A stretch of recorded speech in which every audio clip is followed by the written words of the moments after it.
Hey, what's up guys, it's ElasticSpyder here, and in today's video we have a teamwork video. And as you can see by our playlist on our channel, you can access this if you go to our playlist.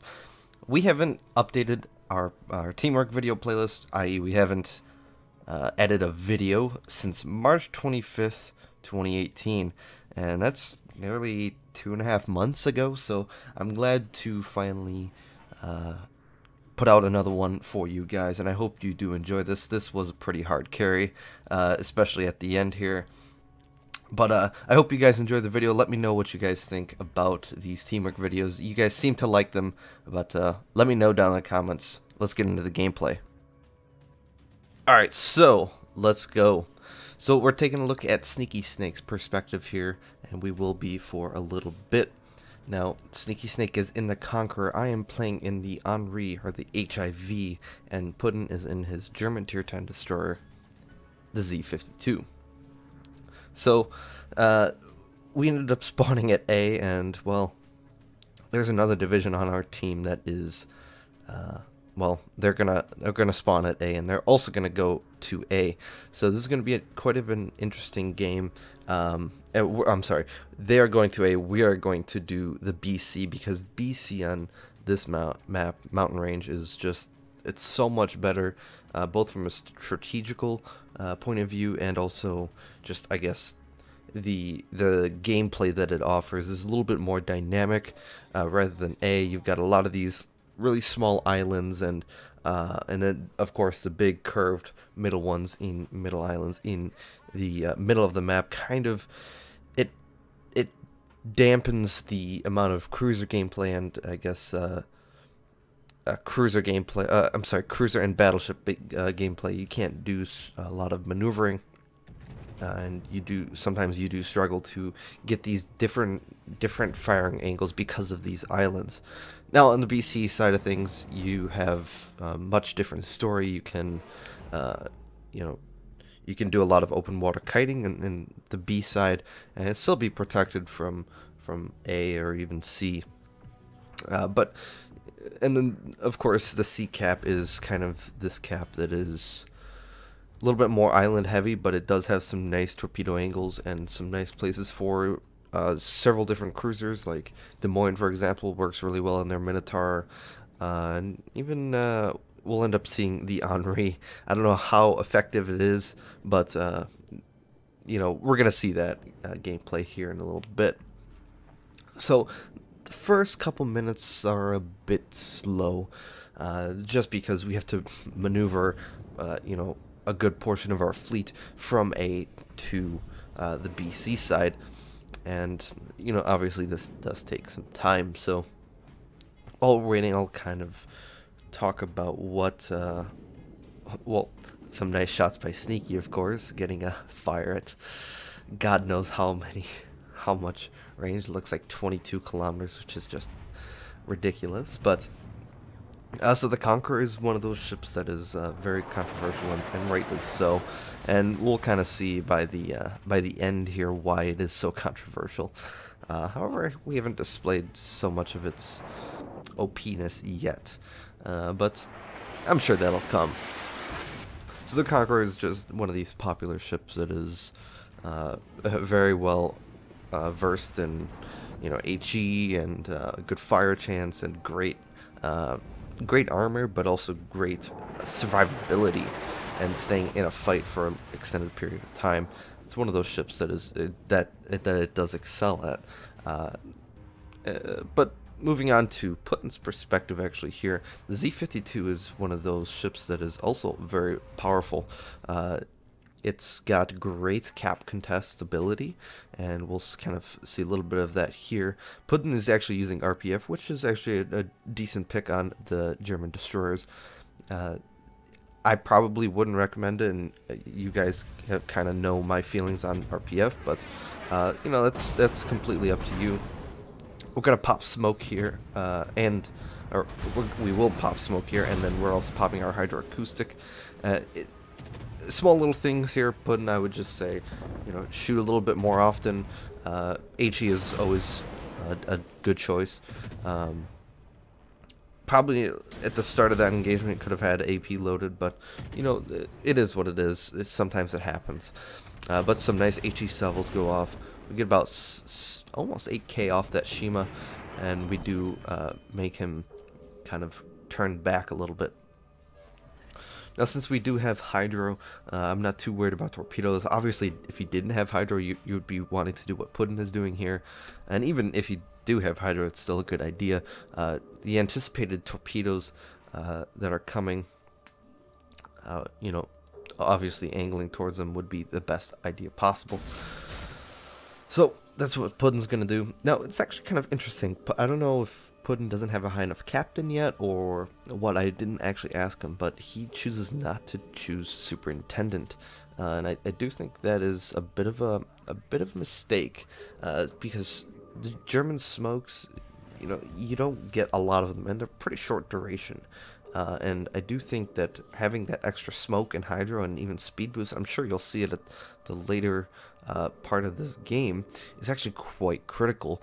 And I do think that you could benefit from having that extra smoke screen or the extra hydro. You could use them more liberally and kind of, you know, have that option to always, you know, choose it or use it when you choose it. Kind of rammed.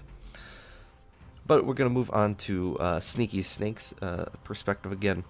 Now, you won't see a lot of my gameplay here. It's a bit unfortunate until at least the later part, just because I've played a little bit more passively here. I'm always careful, especially from Clan Wars, pushing down this flank, because this flank, because of that 10-line island that is, I guess, all the way to the left side of the map, that kind of hinders a lot of you know, turning back, so to say. You can't really push this cap without knowing that you could possibly get, you know, screwed over. So that being said, you do have to make very cautious play while pushing through this cap, but I'm confident in Sneaky Snake that he will actually support me, and Puddin is doing the same. So, but I'm gonna slowly push on this Hindenburg and slowly push into the cap. Now, the only good cap contester here is obviously Puddin. You know, the Conqueror has great concealment. The Henri does not for a cruiser. So, so pushing into the cap, basically what we're doing here is we're just pushing the enemy back, and this is kind of what you see. If you look on the map here, all you can see is we've pretty much lost A completely. Obviously we've lost all 3 caps, but our team is simultaneously retreating from A, which is perfectly great, and we're also pushing B and pushing C at the exact same time. That's the key, and that was a very nice shot by Sneaky Snake there, loading the HE and getting 4 nice pens with that kill on the Shimakaze. Or I'm sorry, the Yugamo. Same difference, right? Both OP, so to say. Japanese destroyers. Either way, the Shimakaze, there he is, or she is, depending on how you want to look at it. I know genders are a little bit confusing these days, but without getting into that nonsense, he goes unspotted. Puddin tries to smoke up and use his Hydra, which is, you know, a great idea. However, Sneaky Snake does get some free smoke. Now, fortunately, I don't know if it's going to be a mistake, but again, very nice shot actually on this Des Moines.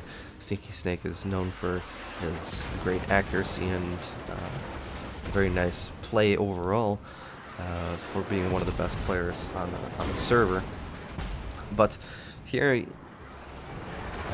you just lost your heal. You still have your damage control up, so people, if you're looking at Sneaky Snake and his positioning, if like Sneaky Snake, let's say, didn't have his damage control up, this would be a perfect time to just completely stop shooting, so you can go undetected and that sort of thing. Because had Sneaky Snake not have his heal up or his DCP up, then this is very problematic. Then all your survivability comes down to your HP pool, and well, you know, while the Conqueror does have a super heal and you can get out of situations that a lot of other ships couldn't. You know, it is very. It's always It's always a good idea just to be on the more cautious side in terms of your HP, because at the end of the day, once your HP is gone, it's gone. You know, that's over for you. So you do have to be always mindful of that. He's gonna go dark. I'm gonna hide behind an island because my concealment is trash. So I'm gonna hide behind an island, also go dark, and we end up getting the cap together.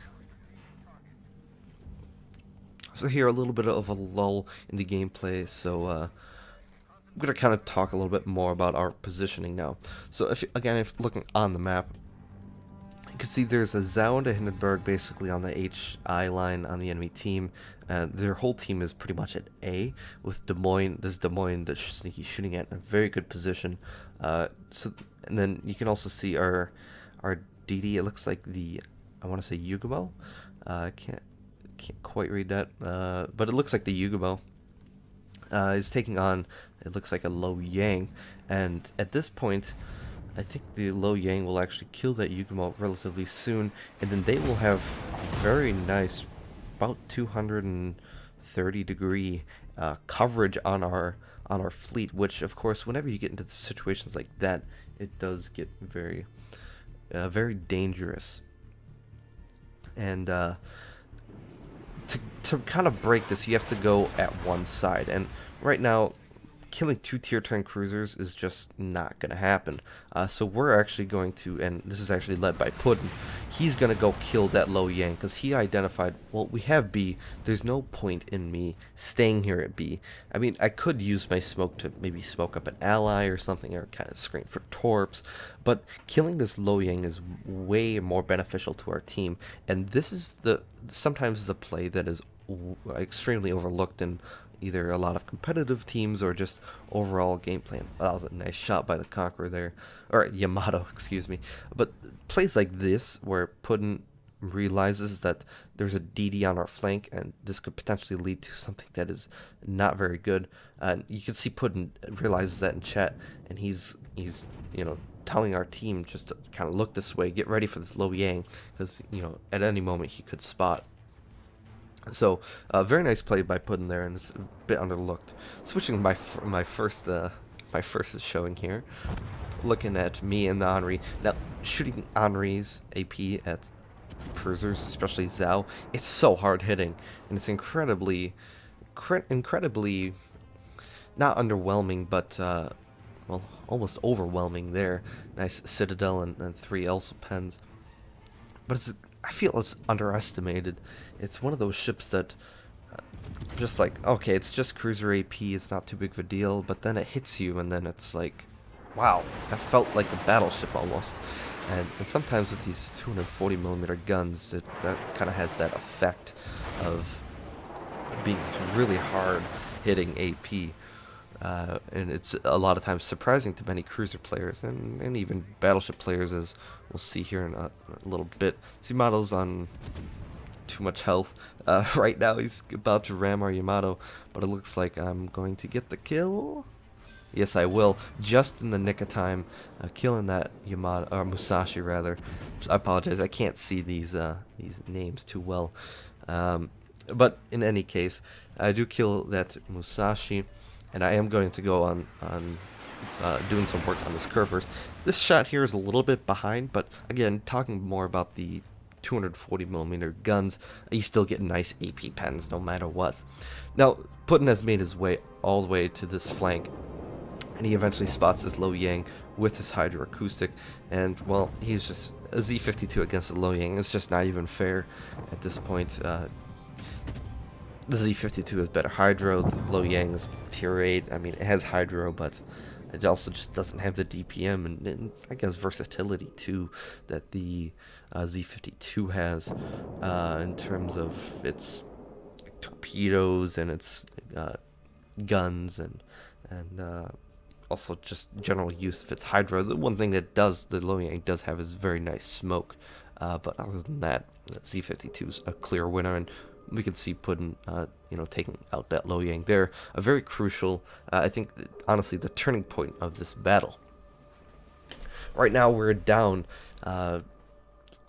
what is that, 240 points, 200, yeah, 200, about 240 points, and this is really where this battle is going to get interesting here. Puddin's going to drop torpedoes, some very nice torpedoes. Obviously we're in comms, so Puddin's like, sneaky, slow down, turn left a little bit, and Sneaky, being the player that he is, I guess he is going to listen to Puddin, since I guess Puddin can kill him at any moment here with these torpedoes, but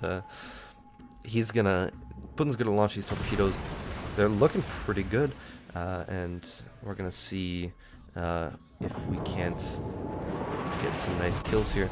Sneaky Snake takes a lot of damage, and this is kind of what I was talking about earlier with the using your damage control at the right times. And Sneaky Snake ends up getting that kill. Moving back to Puddin's perspective here, gonna be shooting at this Des Moines. Unfortunately, it looked like that battleship took that torpedo that was meant for the Des Moines. So a bit unfortunate there. Had that torpedo hit the Des Moines, I think this would have been an easy kill for Puddin.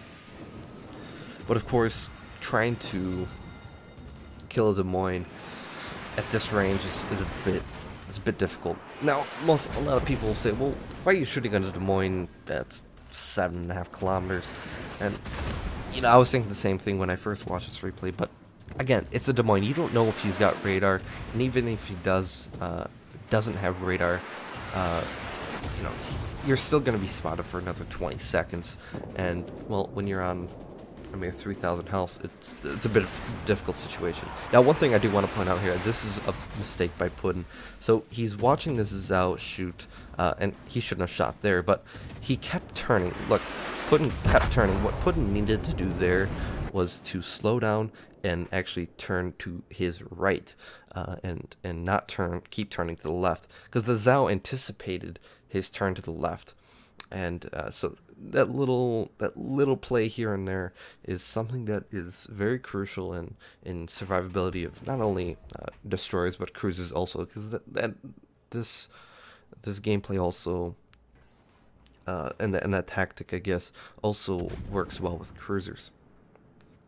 So a bit of a misplay there by Puddin, but it's okay, because he was just engaging a Des Moines that was on nearly double his health. So I don't blame him. He was a bit nervous, I guess, or something. It's a close game. It's 2v2. They're up by now 200 points. So here I'm going to switch to AP. I'm planning on, knowing that the Henri, while it doesn't have great normalization angles, it does have great penetration. And this Zao is going to make a misplay. Kind of. It's got troll armor, right?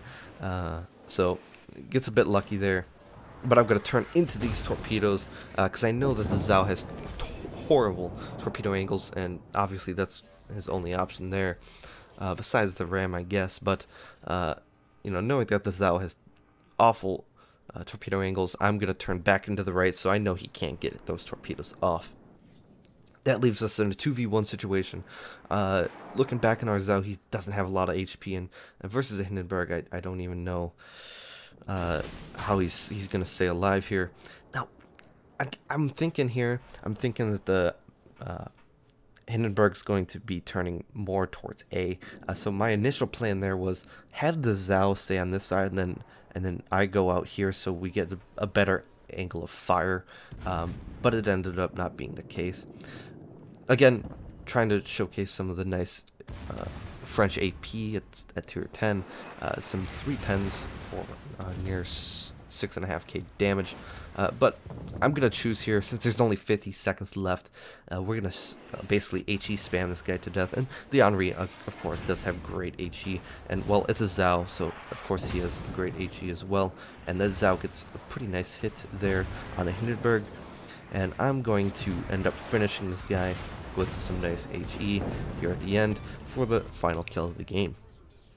Alright guys, so looking at the post-battle results, we'll start off with the Sneaky Snake here. 204,000 damage for him. Confederate, it's just a flesh wound. Not surprising, right? It's an OP ship, so, but it was a nice game. All the damage mattered. Ended up getting 2 ships killed. We got some nice AP usage with some 2 citadels, assisted base capture, and 8 fires, which isn't too bad. Team score wise, Sneaky Snake ended up getting 2,427 base XP, which is a very nice game within its own right. And of course, the 2 ships killed. I ended up topping the leaderboard somehow. I didn't do as much damage, but I did get 4 kills, and obviously the 4 plane shot down put me over the top. That extra 125-ish, yeah, actually 100, whatever. That's what put me above Sneaky Snake.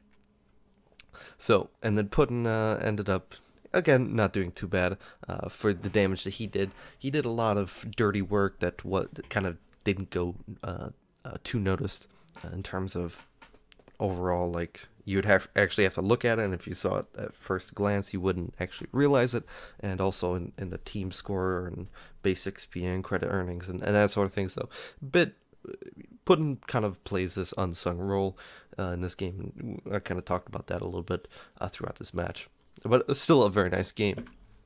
Detail report wise, can kind of see the damage distribution here, nearly 15k off Wither, not too bad.